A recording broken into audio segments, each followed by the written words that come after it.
Hello, everyone. I'm George Bodarky. I'm the news director of WFUV. That's 90.7 FM on your dial here in the New York metro area. That's WFUV.org if you're streaming us. And we're so glad you're here with us. I'm the news director of WFUV. The NPR affiliate is based on the Rose Hill campus of Fordham University in the Bronx. Thank you so much for being with us once again.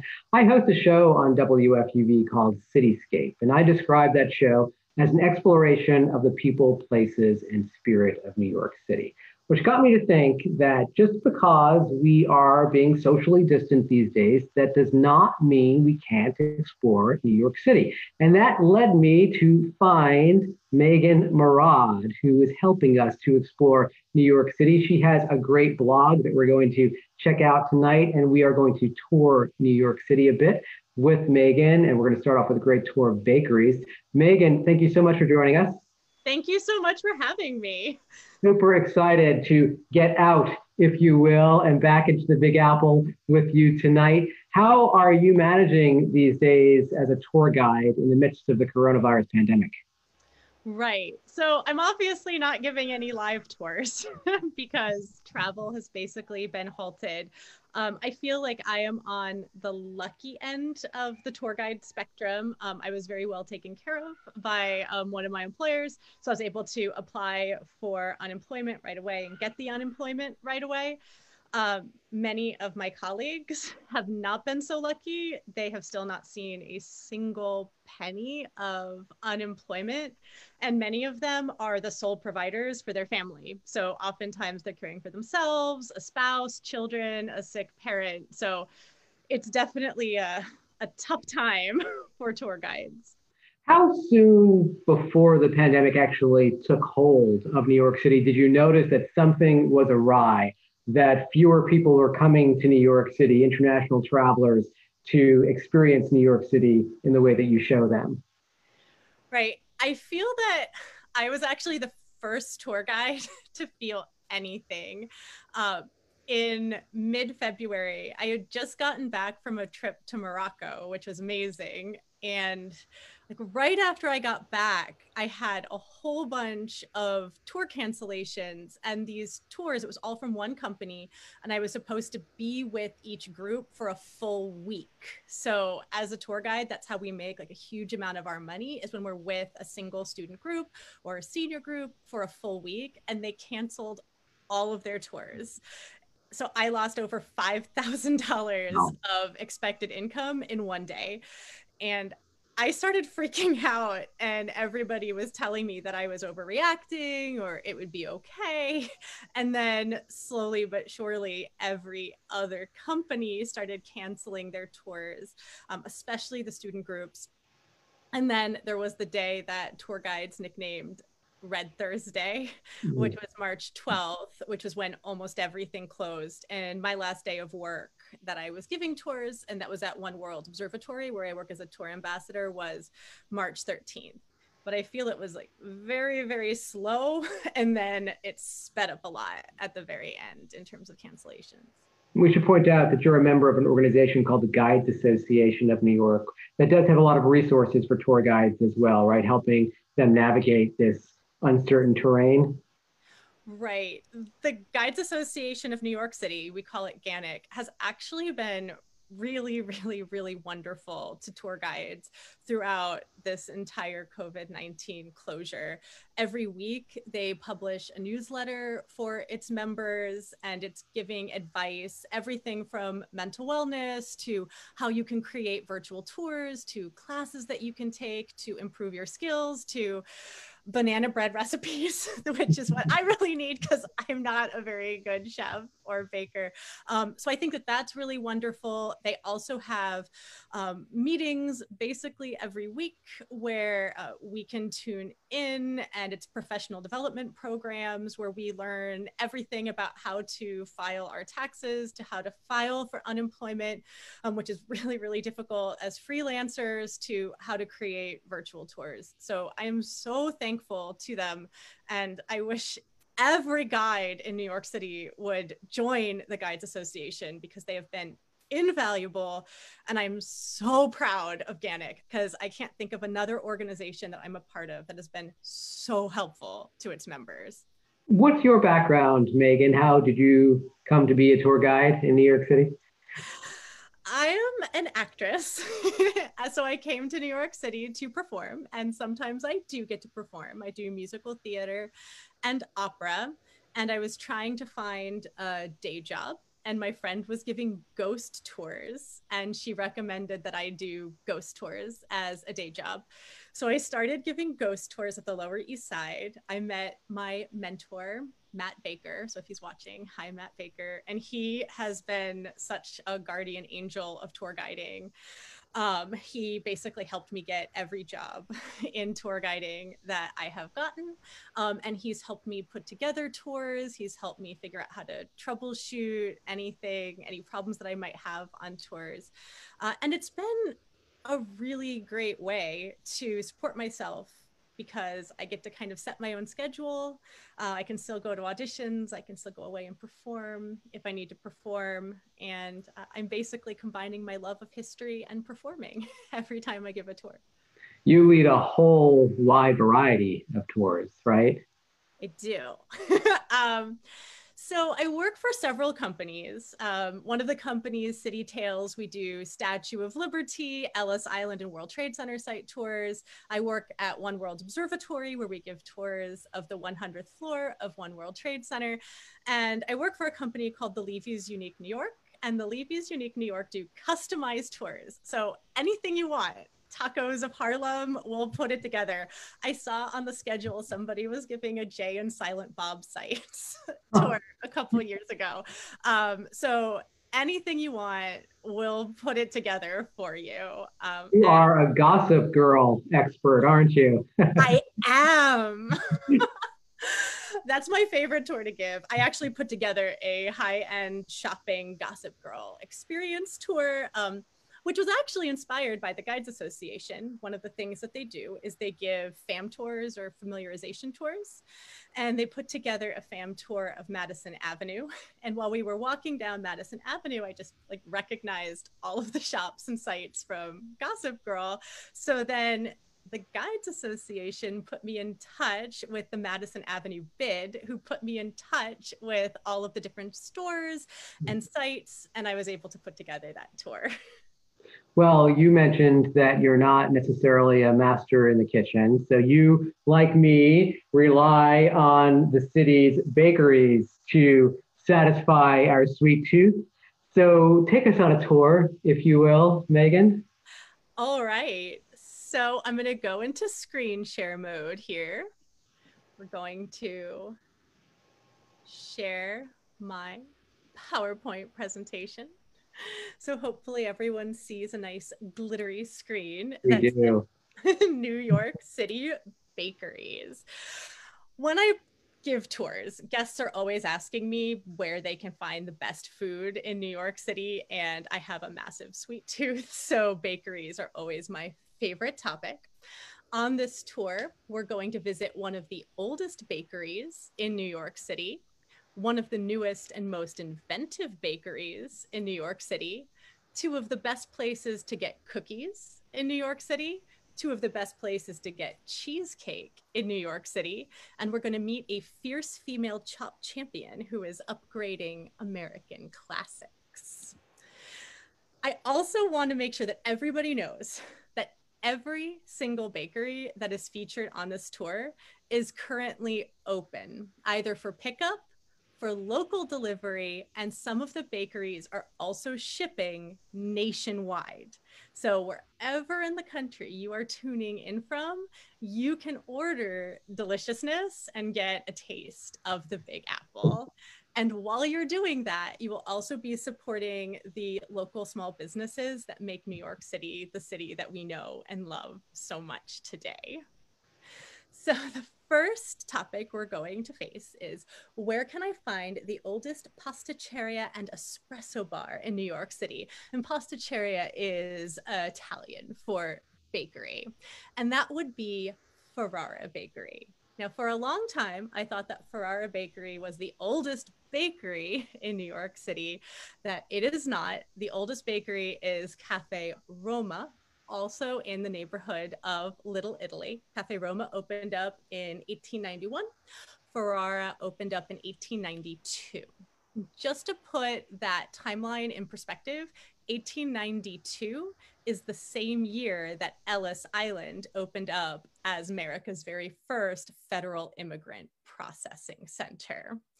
Now, Ferrara's was created because there were two men. This is Antonio Ferrara that I am showing. There was also Enrico Scopa, and they were these Italian opera lovers living in the neighborhood that we know today as Little Italy. And they would go see the opera, and after a wonderful night of Puccini or Verdi, they would come home and they were frustrated because they couldn't find a place where they could have a wonderful espresso and baked good to talk about the opera. So they decided to solve that problem, and they opened up Ferrara Bake Shop, which is the first espresso bar and pasticceria, not just the first pasticceria. Now, as you can see, they have a huge variety of wonderful Italian pastries that you can eat. My favorite are the rainbow cookies or the tri-colored cookies. Every time I go, I order a bunch of those. And I also want to point out, this is in the neighborhood of Little Italy, which is in the middle of Chinatown. When you are just wandering around Chinatown yourself, or if I'm taking a group there, it can be very busy and hectic. There's a lot of shopping, a lot of things overwhelming your senses, your ears, your nose. And it's really nice to go sit in Ferrara and get a plate of baked goods and an espresso and just have a moment of calm. My guests love the lobster tails. This is not the shellfish. This is a puff pastry that's filled with delicious cream. And what they're probably the most famous for is their cannoli. And they have arguably the best cannoli in New York City. Ferrara is still a family-owned business. They take a lot of pride in how fresh all of their baked goods are. So I'm going to show you a video of them making their cannoli. I also want to point out that when giving a virtual tour, one of the best parts is we can show you these videos and really take you behind the scenes in a way that is more difficult when we're leading a live tour. So I'm very excited to get to show you these videos.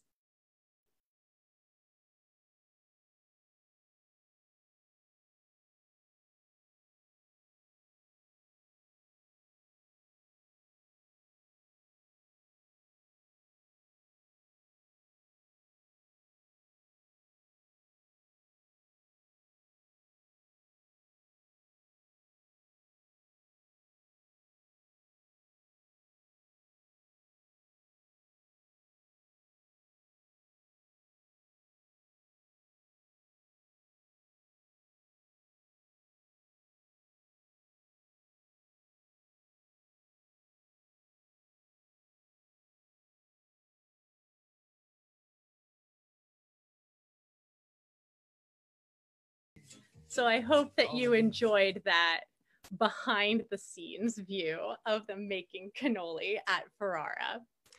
So now we're going to move on to where can I find inventive new pastries? So the bakery that we're going to has a very dear place in my heart. This is Dominique Ansel Bakery, which is located on Spring Street in the neighborhood of Soho. I always call it the magical neighborhood of Soho because it has the best shopping in New York City as well. So Dominique Ansel Bakery was founded by Dominique Ansel, who grew up in France. He did a year abroad in French Guiana doing military service. And what he did for his military service was he actually went around to local communities and taught them how to cook. And when he came back to Paris, he just hustled. He went around to every bakery that he could think of, handing out his resume, hoping that somebody would hire him. And a very famous patisserie in Paris called Fauchon ended up hiring him seasonally. And they said, we're only going to keep one person from our seasonal hires to stay on for the rest of the year. And Dominique Ansel ended up being that person. And he actually stayed with them for 8 years. He ended up heading up their international expansion program. He then moved to New York City to work as the pastry chef at a really wonderful high-end dining restaurant called Daniel. He helped them earn their 3rd Michelin star. Now, he claims that when he came to New York City, he only had 2 suitcases, which always reminds me of, if you're familiar with the musical Annie, there's a character called the Star-to-Be who comes on stage and says, NYC, just got here this morning, $3, 2 bags, 1 me, and then goes on to become a star, we presume. So Dominique Ansel did go on to be a star in 2011. He opened up his own bakery, the location on Spring Street. It was very well reviewed, but in 2013, he made a pastry that changed the world. And this was the Cronut. So the Cronut is a cross between a croissant and a donut. And he came up with this idea because growing up in France, he realized that the French have an obsession with croissant. And when he moved to New York City, he realized that Americans have an obsession with donuts. And he said, what if I combine these 2 obsessions and these 2 cultures together to create something better than before? And he created the Cronut. Now, to me, I love this story because I think it is the most New York story I can think of, because New York is all about different cultures melding together to create something better than existed before. And the Cronut is a wonderful bakery personification of that. Now, the Cronuts are amazing. It can be very difficult to get a Cronut. They take 3 days to make. They only make 200 a day. There is a pre-order form. If you show up at the bakery the day of, there's always a line super early in the morning. So if you get there and they're out of Cronuts, that's okay, because there are things that are even better than Cronuts at Dominique Ansel Bakery. So this picture right here is a pastry plate. I ate all 4 of these in December when I went to Dominique Ansel Bakery. So we have the Cronut up at the top. And it's also important to note that every month there is only 1 flavor of Cronut, and they choose that flavor for the month. But then we have this chocolate pine cone. This chocolate pine cone is a seasonal Christmas offering. It's basically chocolate mousse. And then they have all of these individual petals of chocolate that are placed by hand onto this cake. It's incredible. Then we have their apple pie, or their tarte tatin, which is a whole apple that's been soaked in sugar and spices, and they put whipped cream and a little gold flake on top of it. It's the best apple pie that you will taste. And then we have the breakfast of champions, which is their gingerbread croissant. Again, that's a seasonal offering, but it is my favorite breakfast in the world. They also do interesting themes. So last summer, they ran a New York City theme where they transformed all of their baked goods to look like other New York City food, like pretzels and pizza and hot dogs. When I went, I got this lovely cup of coffee, which is actually tiramisu. And every single part of this cup of coffee is edible. So like the top is white chocolate, for example. And they also have savory items. Here we have the butternut squash soup. That's worth the trip alone, even if you're not getting dessert. And they also have another location. This is Dominique Ansel Kitchen.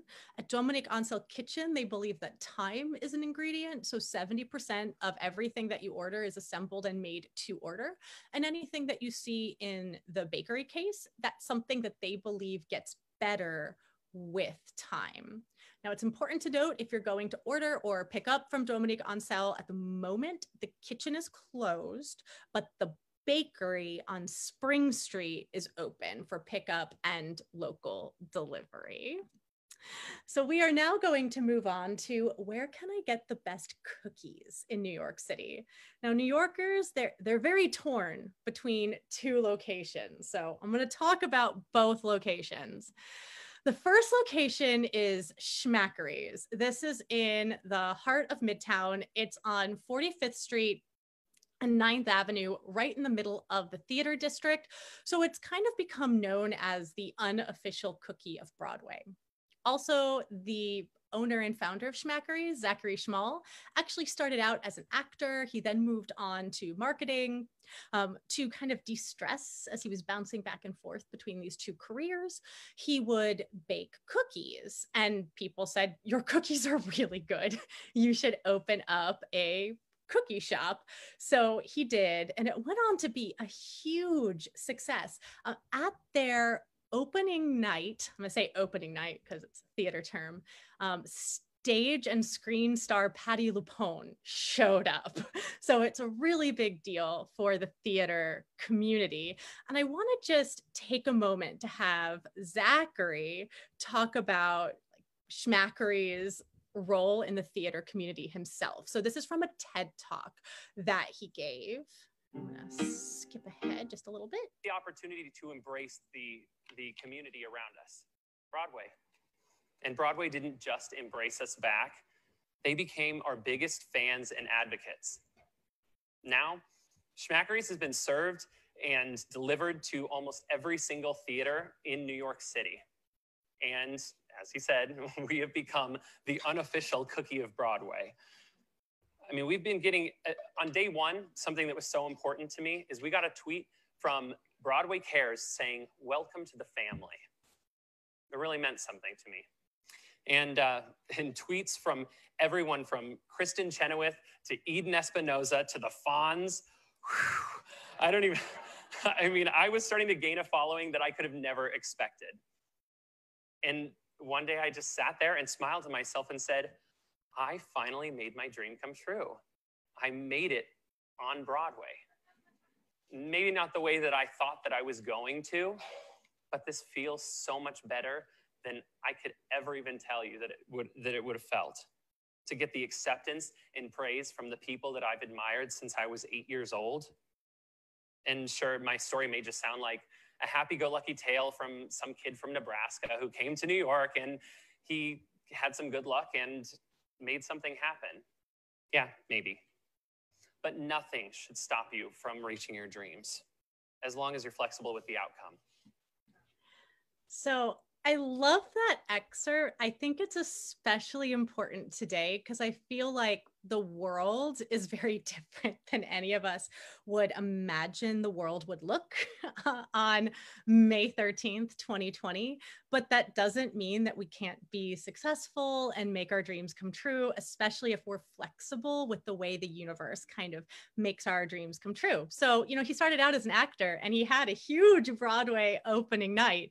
It was just as owner of a cookie shop. And he also mentioned Broadway Cares, which is a wonderful organization that helps out a lot of theater communities.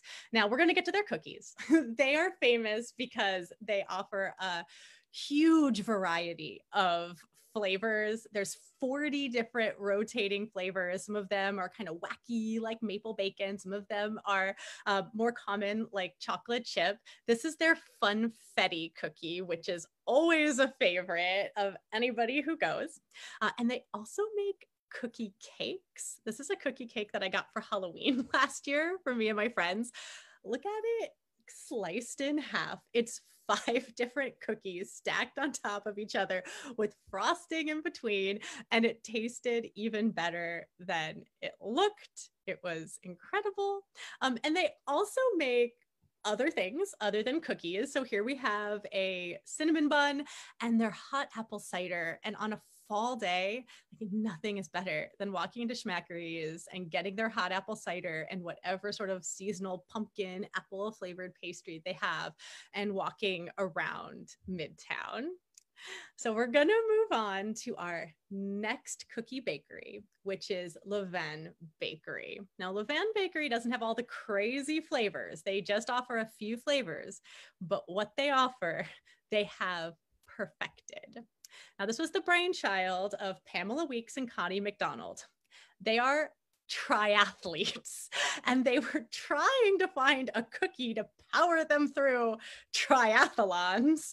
And that's how they came up with their cookie recipe at Ven Bakery. And these cookies are giant. They are 6-ounce cookies. And we're going to show you one of those cookies. They're so big and so gooey and so lovely. Look at the inside of these cookies. And I wanted just to take a moment to have them show you a little bit of themselves making their cookies. Probably go more places than we do these days. Next, the walnuts go in. Not all our cookies have walnuts in. We make chocolate chip walnut. We also make oatmeal raisin. We make a dark chocolate chip, which is delicious. And we make a dark chocolate peanut butter chip. Chocolate chip time. Chocolate chips are a semi-sweet chocolate chip. There we go. Making cookies is a great team project. Especially when the bowl is this big and heavy. So these come out onto a sheet pan. So now we're doing a little more mixing by hand because as much as you try to get everything incorporated in the mixer, there's always a little bit that doesn't have enough chips and nuts in, and we want all of our cookies to have just as many goodies in them so no one's disappointed. A lot of people think the dough is the best part of all. You want to try it? We were both training for an Ironman triathlon together, and we were really hungry all the time, and a regular sized cookie wasn't enough to do it. So Connie said, let me try making some bigger cookies, and we moved on from there. Right? She beat me. I often do that. So I love that they really did make these cookies for a triathlon or to prepare for triathlons. They are about the size of a baseball, each of these cookies that you get. They have several locations. They have a location in Harlem that I can actually easily walk to from my apartment. They are available for pickup. Both Ven and Schmackeries are shipping nationwide as well. Now, under normal circumstances, and I guess you could technically do it now, I love to go to their Upper West Side location, get a bunch of cookies, and then walk into Central Park. And you can enter Central Park at 72nd Street and Central Park West. This is where you'll see the John Lennon Imagine Memorial and the Dakota, and you can then have a cookie picnic. And it is the perfect summer afternoon. So we're now going to move on to cheesecake. Now in New York City, we have 4 main food groups. We have bagels, we have hot dogs, we have pizza, and we have cheesecake.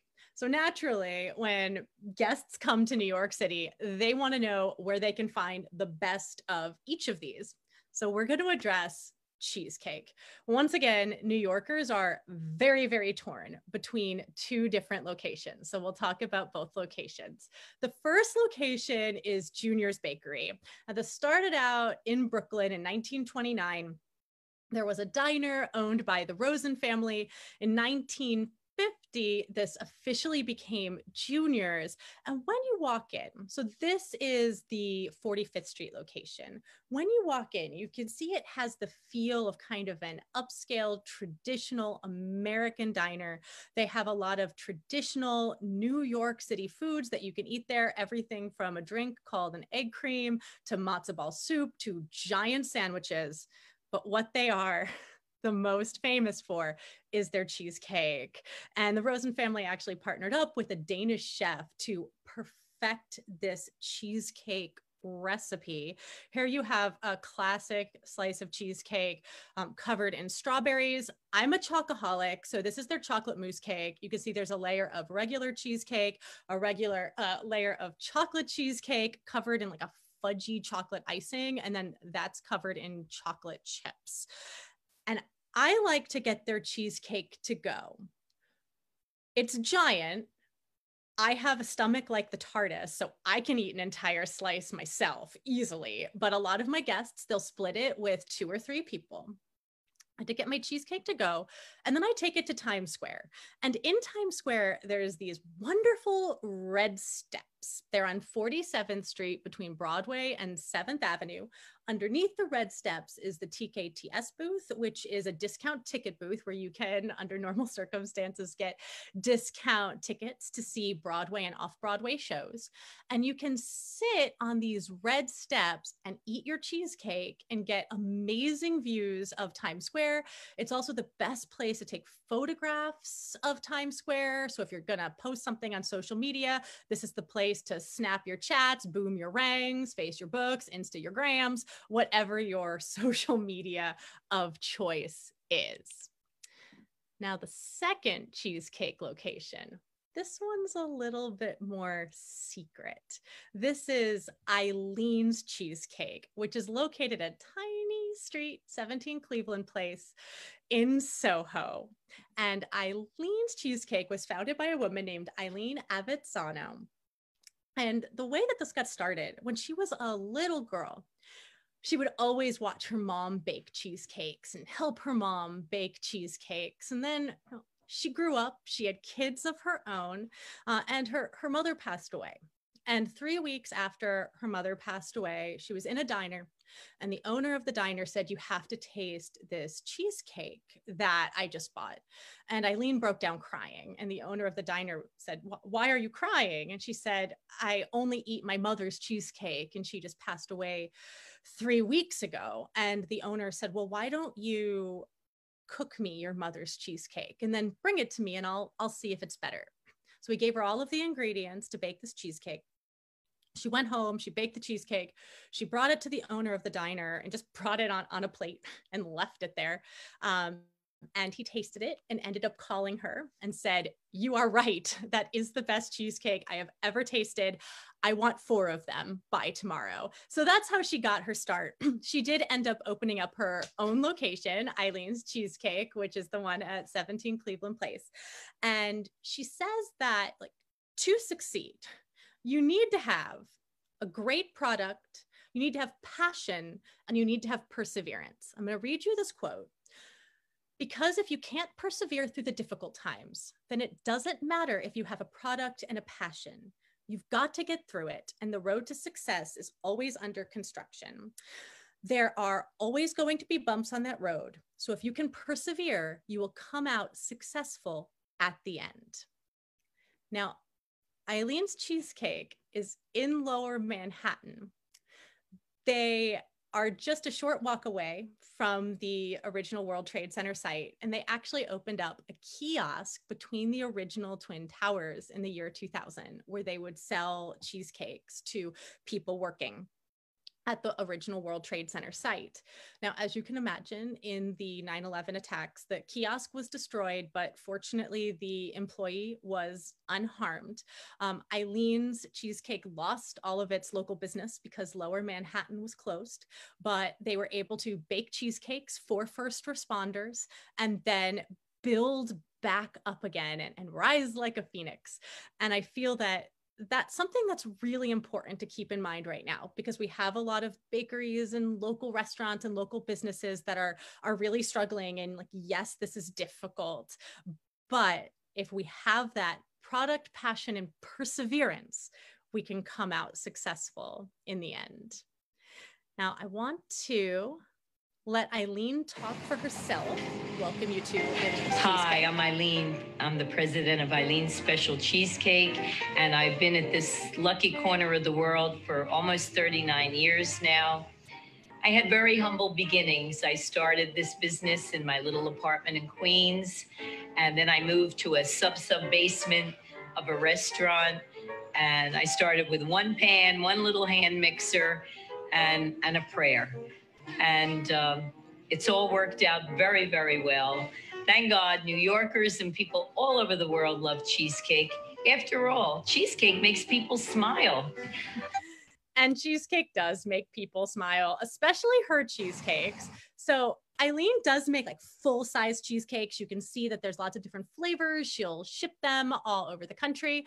But what New Yorkers really know her for are these mini cheesecakes. She's all these mini circular cheesecakes, and they come in a huge variety of flavors. So if you go I recommend that you take a bunch of friends and you order every flavor of cheesecake that she is offering that day, and you sample them all, because you will be surprised about what your favorites are going to be. Every single one is delicious, but as I mentioned before, I'm a huge chocoholic, so I would have guessed that my favorite would have been in like the chocolate realm, but my favorite of all ended up being the mango cheesecake. And if I was just by myself, I never would have thought to order the mango cheesecake. So that's why I say, go with friends and order them all so that you don't miss out on any deliciousness. And this is one of her. She has creme brulee cheesecake that have a bruleed top. So now we're going to move on to, where can I find a unique take on an American classic? And this is going to be the Dwayne Park Patisserie in Lower Manhattan. Now, this was founded by a wonderful woman who I got to meet while I was working at One World Observatory. She actually came and was selling some of her products at the observatory. So her name is Madeline Lanciani. She is a true hero. She was one woman with 99 men working at the plaza. She was the very first female ever hired by the plaza. It was the first female head chef. So she's really like a pioneer. She faced a lot of sexism and she persevered through that. She was also on the Food Network. She was on Chopped. She was indeed a Chopped champion.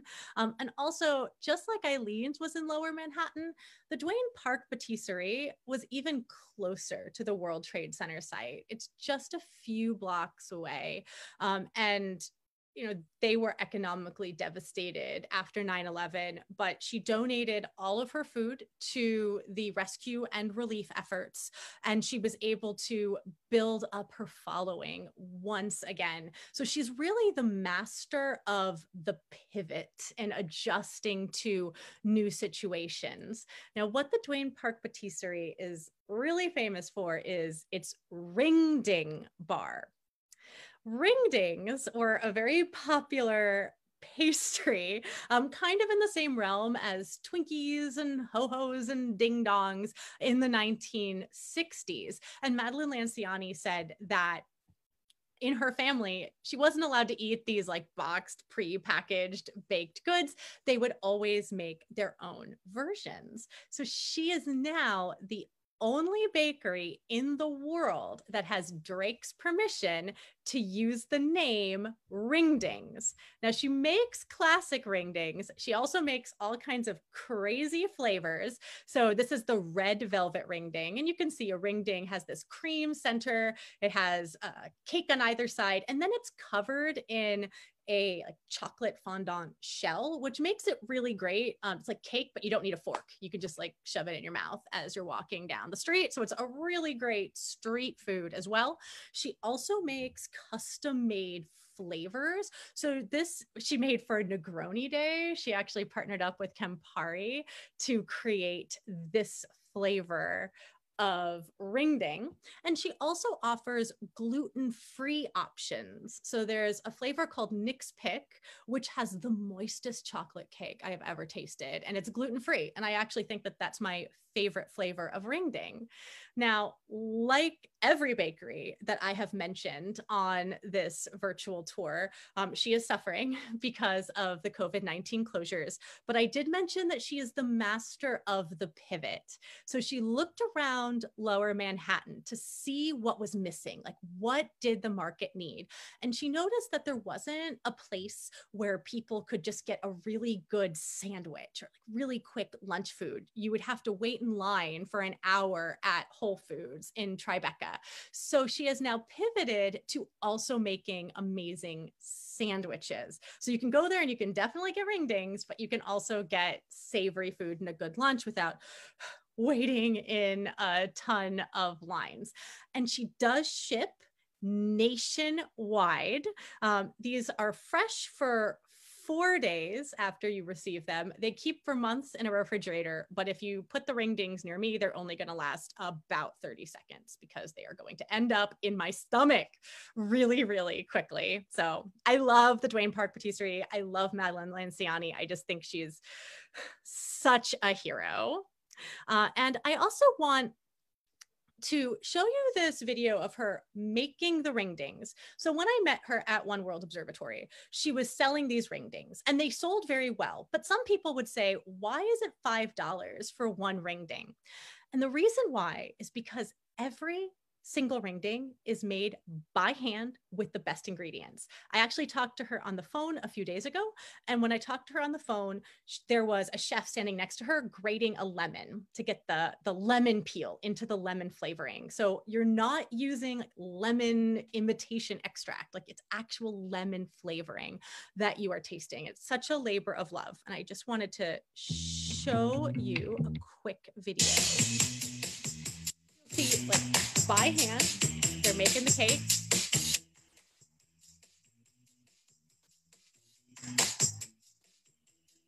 You have to cut out each of those shapes.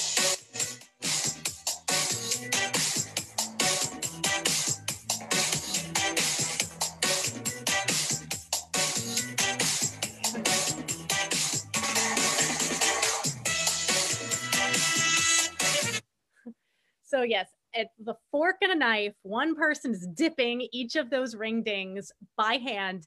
It is the quintessential artisanal New York City food for you to taste.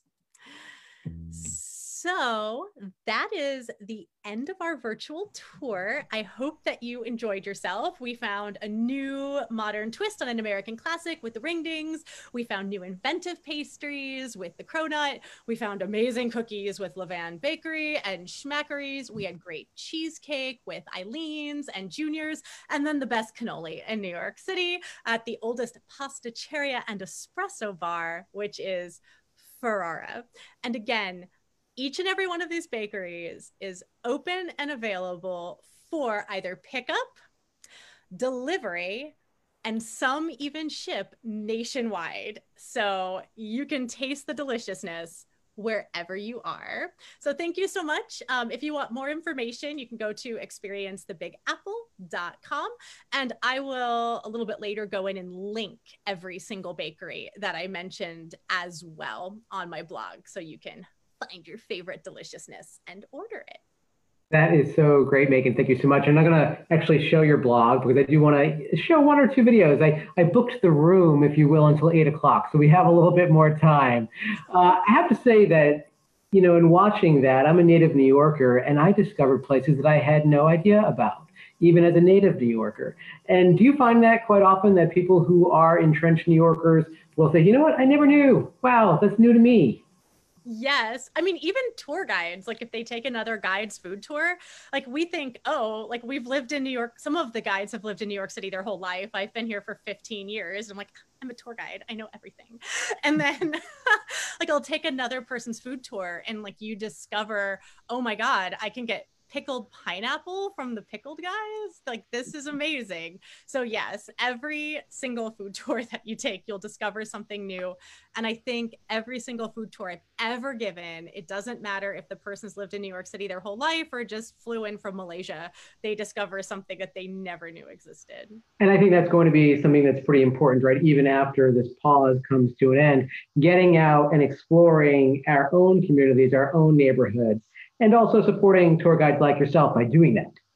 Right. And actually, the Guides Association, one of the things that I'm heading up the social media for this project, but it's actually headed up by a wonderful man named Michael Morgenthau, is a project called Tour Your Own City, where we're hoping to get locals to come and take tours of their own city. So I feel like locals will learn so much about New York City. And there's also a lot of really great reasons to take tours. Like, my boyfriend and I went on a pizza tour as a date, and it was like the best date that we've ever had. Like, we still talk about this pizza tour. I've given tours to my friends' children, like if they're studying New York City history, and it's so great to see like their eyes light up when they like walk in the exact footsteps of Alexander Hamilton. And I gave a tour to a lady who just wanted to see the home that her grandmother grew up in. So like we went way out in Brooklyn, and she had this like photograph of her grandmother, and we were able to recreate that photograph with her. So oh, wow. Yeah, it was like a great way to like get in touch with her past. So there's a whole bunch of reasons to to take tours as well of your own city. Let me bring your blog up here. So I'm going ahead and share my screen. Want to talk to us a little bit about this blog, what you have on there? Yeah, so I originally started this blog because I wanted to help people plan their trips. I give lots of tours, and oftentimes the tours are 4 hours long, and I mention a lot of things, and people can't remember everything. So I just found that it was easier to put everything in one place and say, hey, you can go to my blog and I'll list all of the best things to do in Times Square. I'll list my favorite places to eat. And then, of course, that all kind of changed on March 12th. And it's now, at least for the time being, it's kind of a documentation of the New York City experience and also a really wonderful platform for virtual tours. So I'm hoping that these virtual tours will either help people plan their trips. I always like helping people plan their trips, or help educate people who live here, or maybe make people who used to live here feel nostalgic for New York City, or just feel like you're actually here. Well, if you're good with it, can we go on a couple of virtual tours right now? Maybe a tour of Grand Central. We have it right up here on the screen. Sure. Let's do it.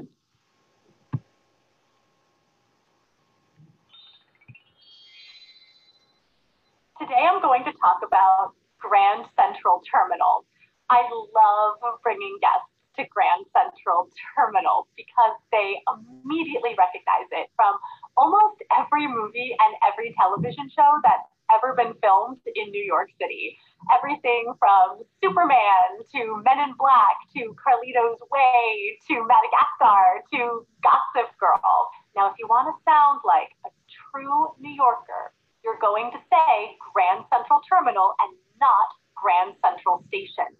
What is the difference between a terminal and a station?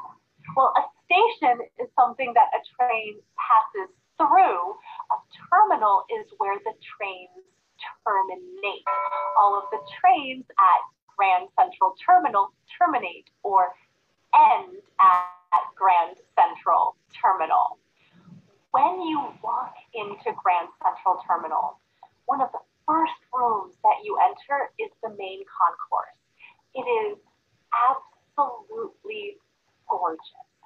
If you look up at the ceiling, you're going to see this beautiful painted zodiac ceiling where you'll see many different symbols of the zodiac. Now, the ceiling is full of these secrets about Grand Central Terminal. There's this black rectangle. It looks like a black brick or a piece of black duct tape. It's very difficult to find, and I challenge you to find it for yourself if you go to visit Grand Central Terminal. What this is, it's leftover cigarette smoke. You used to be allowed to smoke inside of Grand Central Terminal. You could smoke cigarettes, cigars, and pipes, and all of that cigarette smoke wafted up to the ceiling. There was so much smoke on the ceiling that people forgot that there were beautiful stars on the ceiling. And then Grand Central Terminal was landmarked. And they said, oh, we're a landmark. We should clean ourselves off. So they started to clean off all of that smoke. They said, whoa, there's a beautiful, beautiful painting up here. And they decided to leave behind a little tiny patch of smoke as a memory of Grand Central Terminal's past. Now, if you look all around Grand Central Terminal, there are these beautiful engravings, and you will find hidden acorns. The reason for this, Grand Central Terminal was the brainchild of a man named Cornelius Vanderbilt. He made his fortune in the shipping industry and the railroad industry. He actually created what would go on to become the Staten Island Ferry, which, by the way, is absolutely free today. He made his second part of his fortune in the railroad industry. Because he was working in the railroad industry, he felt that New York City needed a beautiful train terminal. Now, Cornelius Vanderbilt was apparently very obnoxious, and he loved to tell the story about how he started out as but a wee little acorn, and he grew into a giant oak tree. So there would be acorns and oak leaves all over the terminal. Now, one of the most famous places for you to find one of these acorns, in the middle of the main concourse, underneath that zodiac ceiling, there is this beautiful clock with these giant opal faces on 4 different sides of that clock. On top of the clock, you will find an acorn. Now that clock, the urban legend is that it is valued at $20 million. So if you're Carmen Sandiego, that's what you want to steal from Grand Central Terminal.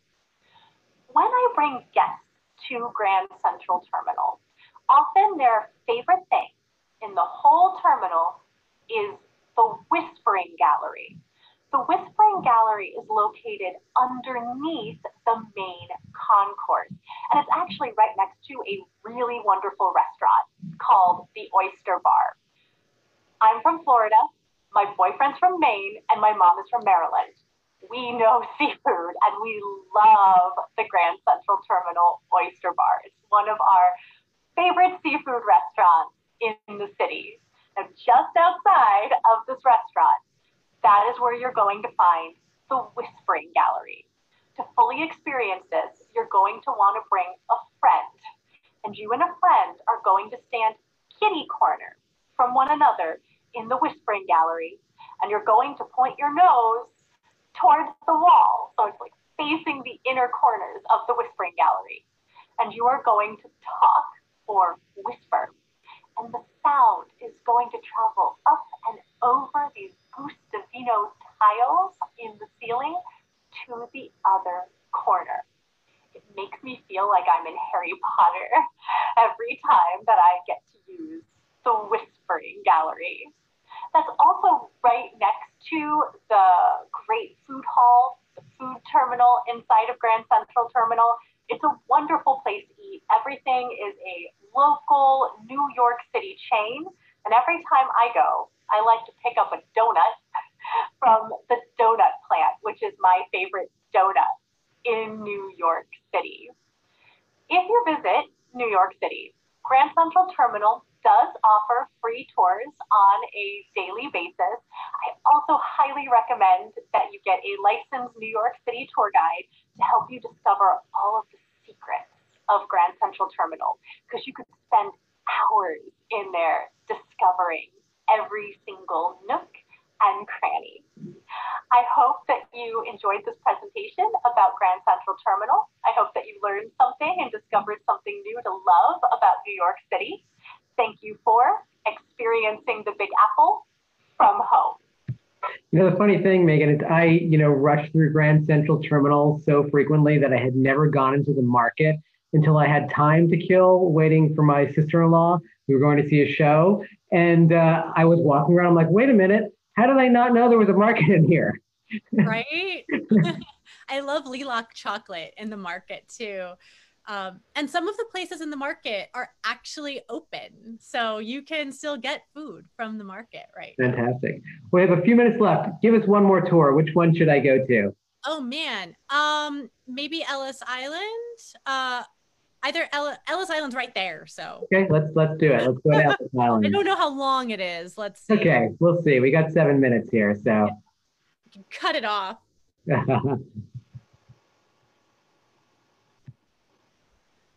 This is like one of my favorite topics, immigration history. From home. Today I'm going to talk about Ellis Island. We could spend days and days and days talking about Ellis Island, and hopefully in the near future I'll do a video that's a real deep dive about the immigrant experience on Ellis Island. But for today, I just want to give you an overview of Ellis Island history. So when you go to visit, you are armed with knowledge. Now, most people, when they think about Ellis Island, the very first word that pops into their head is immigration. That's because Ellis Island was the very first federal immigrant processing center in the United States. But we're going to go back in time. Before Ellis Island was an immigrant processing center, it was originally known as Little Oyster Island because it had these fabulous oyster beds that came out during low tide. And then New York City was invaded by pirates. We didn't like being invaded by pirates, so we decided to publicly punish these pilfering pirates by hanging them on the island. And the island became known as Gibbet's Island. I love this image in my head of these pirates swinging from the gallows at sunset.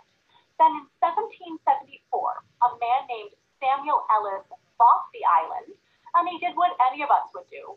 He named it after himself. So that's how Ellis Island got the name Ellis Island. Ellis Island remained in the hands of the Ellis family until 1808, when they sold it for $10,000 to the federal government. They were going to use the island as military fortification during the War of 1812.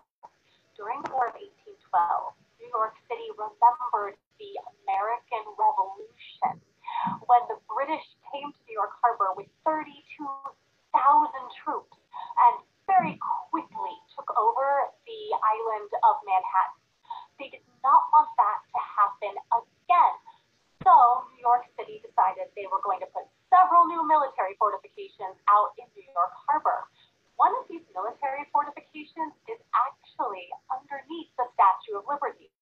You have Statue of Liberty, you have her pedestal, and that is on top of a military fortification known as Fort Wood. On Ellis Island, they opened up Fort Gibson. And if you were to visit Ellis Island, you'd be able to see some of the remains of Fort Gibson. There were so many military fortifications out in New York Harbor that the British just said, you know what, we're not going to attack. So no shots were ever fired from any of these military fortifications. And then in 1892, the federal government opened up the very first Federal Immigrant Processing Center on Ellis Island. Now, if that opened up in 1892, and it was the very first Federal Immigrant Processing Center in the United States, did we have immigrants before 1892? Yes, of course we did. We just didn't have immigration laws the same way that we have them today. We did have a few really embarrassing immigration laws, such as the Chinese Exclusion Act of 1882, which people really don't like to talk about because it was a very unpleasant part of our immigration history. But for the most part, boats could just dock wherever they wanted to, and as long as you could get off of the boat, welcome to America. But in 1891, we set restrictions on the immigrants entering our country. And because we set these restrictions, we had to have a centralized Federal Immigrant Processing Center.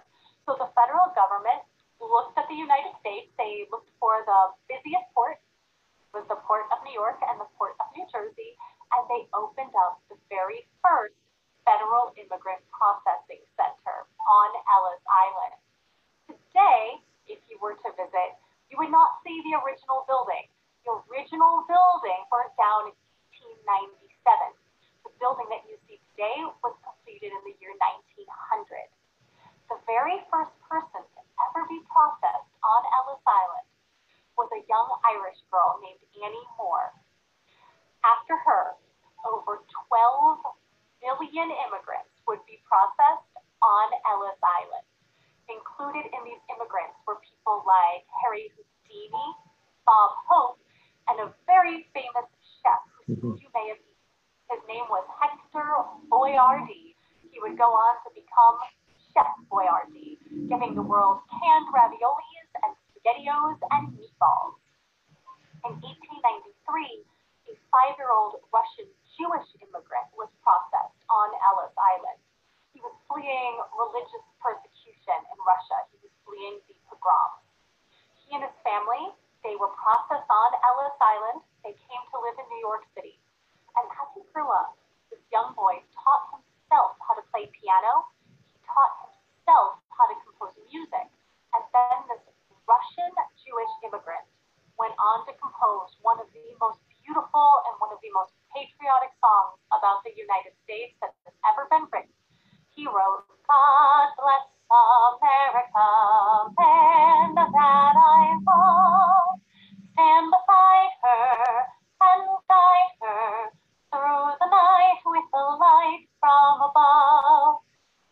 was Irving Berlin, and he wrote God Bless America. Remember, he was also a Jewish immigrant. He went on to compose I'm Dreaming of a White Christmas, which invented the modern-day Christmas carol here in the United States. So Christmas carols, invented by a nice Jewish boy, processed on Ellis Island. Today, there is a wonderful museum on Ellis Island. It's absolutely free to enter once you're on the island. They have wonderful exhibits there. You can wander around by yourself. You can also get a free audio guide, or you can take a free park ranger tour. I always, of course, recommend that you take a tour guide with you. They'll give you so much in-depth, specialized insight to the different exhibits.